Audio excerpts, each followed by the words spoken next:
अभी तक कोई ऐसा माई का लाल नहीं मिला जो मुझसे जीत पाए।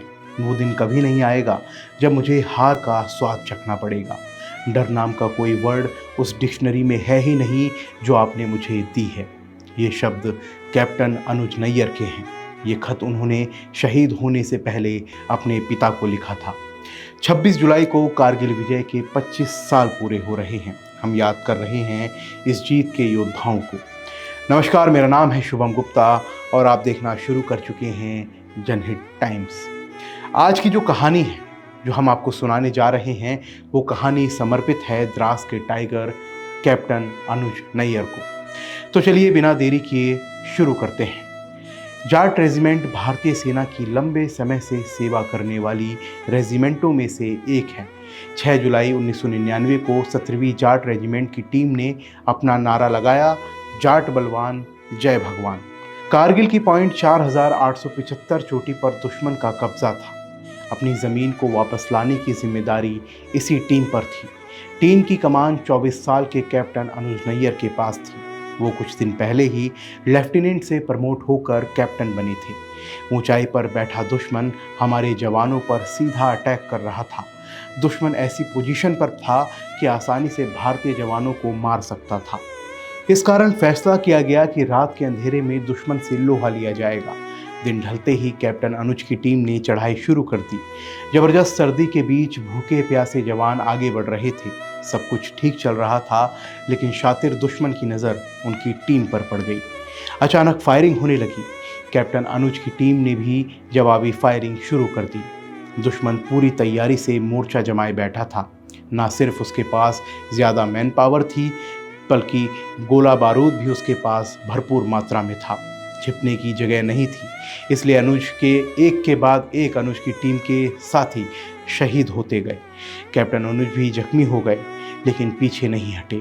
वो आगे बढ़ते रहे। खून से सनी उंगलियां बंदूक के ट्रिगर से हटने का नाम नहीं ले रही थी। वो लगातार दुश्मन पर फायरिंग कर रहे थे। एक के बाद एक कैप्टन अनुज ने 9 पाकिस्तानियों को मार गिराया। पाकिस्तानी सेना के 3 बड़े बंकर बर्बाद कर दिए। रात तेजी से कटती जा रही थी। सुबह के करीब 5 बज चुके थे। उजाला हो चुका था। दुश्मन अब आसानी से हमारे जवानों को देख सकते थे। जब अनुज ने अपने आसपास देखा तो कई साथी शहीद पड़े हुए थे।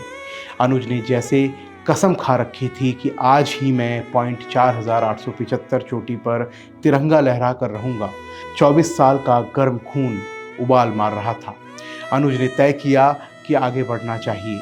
उनके साथी ने रोका कि अब उजाला हो गया है, हालात दुश्मन के फेवर में हैं, हमें रात तक फिर इंतज़ार करना चाहिए। अगर आगे बढ़े तो दुश्मन हमें देख लेगा। अनुज को अपने पिता की बात याद थी कि जंग में पीठ मत दिखाना। उन्होंने सिर पर कफन बांधा और पाकिस्तान के चौथे बंकर के ऊपर टूट पड़े। उन्होंने जैसे ही फायरिंग शुरू की, बम का एक गोला उनके ऊपर आकर गिरा और वो शहीद हो गए। लेकिन कैप्टन अनुज अपनी शहादत के साथ ही जीत की बुनियाद भी रख गए। कुछ ही घंटों बाद पॉइंट 4875 पर तिरंगा फहराने लगा। मरणोपरांत कैप्टन अनुज को महावीर चक्र सम्मान से नवाजा गया। कैप्टन अनुज का जन्म 28 अगस्त 1975 को दिल्ली में हुआ था। उनके पिता SK नैयर प्रोफेसर थे। माँ मीना नैयर दिल्ली यूनिवर्सिटी की लाइब्रेरी में काम करती थी। अनुज की माँ अपने बेटे को याद करते हुए कहती हैं कि अनुज बचपन से ही बहादुर था। वो कभी किसी चीज़ से नहीं डरता था।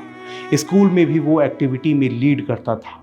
पढ़ाई के साथ स्पोर्ट्स में भी वो आगे रहता था। उसे शुरू से ही मिलिट्री और गन को लेकर दिलचस्पी रही थी। उसके दादा आर्मी में थे, उनसे वो काफ़ी अटैच था। एक हादसे को याद करते हुए वो बताती हैं कि एक बार अनुज को चोट लग गई थी। घाव गंभीर था। उसके शरीर में 22 टाके लगे थे।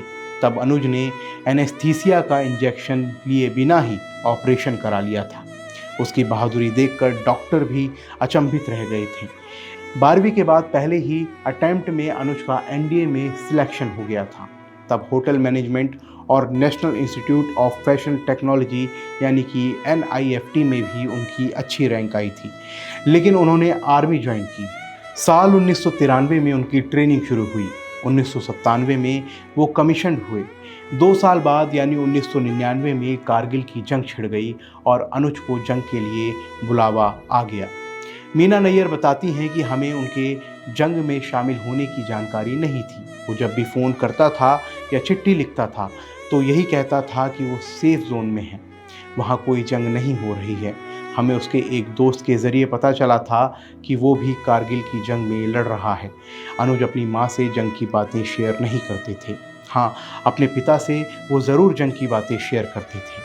तब उनके एक खत के जवाब में एसके नैयर ने कहा था कि बेटा, जंग में हो, कुछ भी हो जाए, कभी दुश्मन को अपनी पीठ नहीं दिखाना।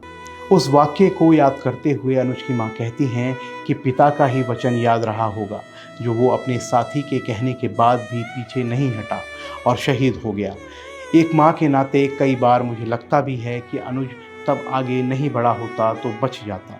ये भी सच है कि युद्ध में बहादुर पीछे नहीं हटते, उसमें तो बहादुरी कूट कूट कर भरी थी। मुझे पता है कि मेरा लाल कभी पीछे हटने वालों में से नहीं था, इसलिए वो तिरंगे में लिपटा हुआ आया। अनुज की माँ बताती हैं कि उसे सियाचिन बहुत पसंद था। काफ़ी पहले से वहाँ जाने की उसकी इच्छा थी। एक बार एक रिपोर्टर ने कैप्टन अनुज से पूछा था कि वो आर्मी में क्यों भर्ती हुए हैं। तब अनुज ने कहा था कि मैं ये देखना चाहता हूँ कि सियाचिन ज़्यादा ताकतवर है या फिर मैं। मीना बताती है कि अनुज अपने साथ पढ़ी एक लड़की को पसंद करता था। दोनों 10 साल से एक दूसरे को जानते थे। दोनों की सगाई हो गई थी, शादी की तारीख भी तय कर दी गई थी। 10 सितंबर 1999 को अनुज की शादी होनी थी। हमारे घर में एक और सदस्य बढ़ने वाला था, लेकिन वक्त को कुछ और ही मंजूर था। लड़ाई के दौरान अनुज ने अपनी सगाई की अंगूठी उतारकर अपने ऑफिसर को ये कहते हुए दे दी थी कि अगर वो जंग से ज़िंदा लौटते हैं तो वो अंगूठी वापस ले लेंगे, अगर शहीद होते हैं तो उनकी मंगेतर तक ये अंगूठी पहुंचा दी जाए। वो नहीं चाहते थे कि उनके प्यार की निशानी दुश्मन के हाथ लगे। अनुज की शहादत के बाद उनके शव के साथ वो अंगूठी भी उनके घर पहुंची थी। आखिर में आपको बताते हैं अनुज की उस आखिरी चिट्ठी के बारे में जो उन्होंने जंग पर जाने से ठीक पहले लिखी थी। डियर डैड, आपका पिछला खत मिला। आप बिल्कुल चिंता मत कीजिए, अभी तक कोई ऐसा माई का लाल नहीं मिला जो मुझसे जीत पाए। वो दिन कभी नहीं आएगा जब मुझे हार का स्वाद चखना पड़ेगा। डर नाम का कोई वर्ड उस डिक्शनरी में है ही नहीं जो आपने मुझे दी है। आप 200% सही थे। ज़मीनी हवा कुछ नहीं छिपाती। मैं अब हथियार चलाने में माहिर हो गया हूँ, यहाँ तक कि मैं अब बिना हथियार के भी किसी का मुकाबला कर सकता हूँ। आप चिंता मत कीजिए, आपके बेटे को कभी कोई हालात हरा नहीं सकता। मुझे सिर्फ आपकी चिंता लगी रहती है। आप लोग अपना ध्यान रखें।